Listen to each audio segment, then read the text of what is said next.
نحمده ونصلي على رسوله الكريم أما بعد فأعوذ بالله من الشيطان الرجيم بسم الله الرحمن الرحيم اهدنا الصراط المستقيم صدق اللہ العظیم۔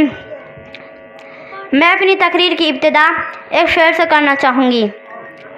ہماری درسگاہ میں جو استاد ہوتے ہیں، ہماری درسگاہ میں جو استاد ہوتے ہیں، حقیقت میں یہی تو قوم کی بنیاد ہوتے ہیں۔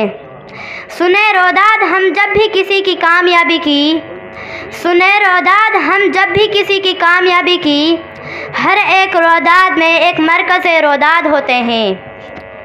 یہ رکھتے ہیں شیر علم کی ہر راہ کو روشن، یہ رکھتے ہیں شیر علم کی ہر راہ کو روشن، ہمیں منزل پہ پہنچا کر یہ کتنے شاد ہوتے ہیں، یہ کتنے شاد ہوتے ہیں۔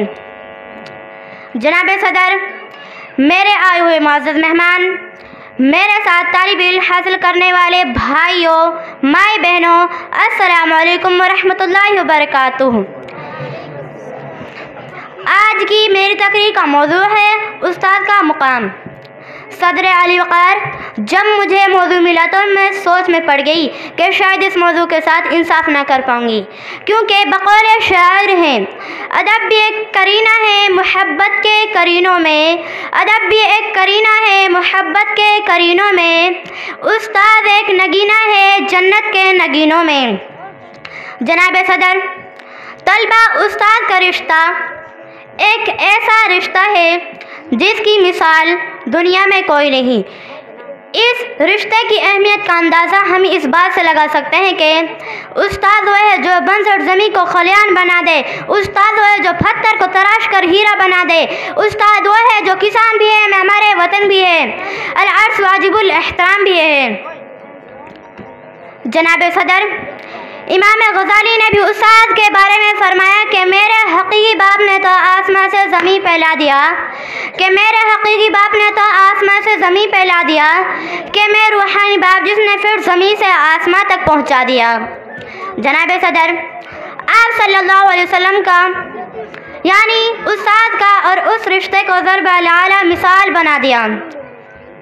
جناب صدر، میرا تو یہ دعویٰ ہے، جس طرح پھولوں کو چمک کی ضرورت ہوتی ہے، چاند کو چمک کی ضرورت ہوتی ہے، سورج کو چمک کی ضرورت ہوتی ہے، اسی طرح معاشرہ کو استاد کی ضرورت ہوتی ہے۔ جناب صدر، غذا کے موسم میں تو بہار دیتے ہیں، غذا کے موسم میں تو بہار دیتے ہیں، استاد ہماری اچھی تربیت کر کے ہمیں نکھار دیتے ہیں۔ جناب صدر، میں اپنی طرف سے اور اپنے شاگردوں کی طرف سے کھڑے ہو کر استاد کو سلام پیش کرنا چاہوں گی۔ اے میرے استاد، تو ہے ذیشان، تیری عظمت اور تیری رفقت کو سلام۔ علم و حکمت کا عالم بردار ہے تو، علم و حکمت کا عالم بردار ہے تو، قافلہ حق کا سالار ہے تو۔ اس زمانے میں جہالت کے خلاف ہر گھڑی بس صرف کار رہے تو، پیشوا روح ہے تو، پیشوا ہے تو امام، تیری عظمت اور تیری رفقت کو سلام۔ وآخر الدعوانا ان الحمد للہ رب العالمین۔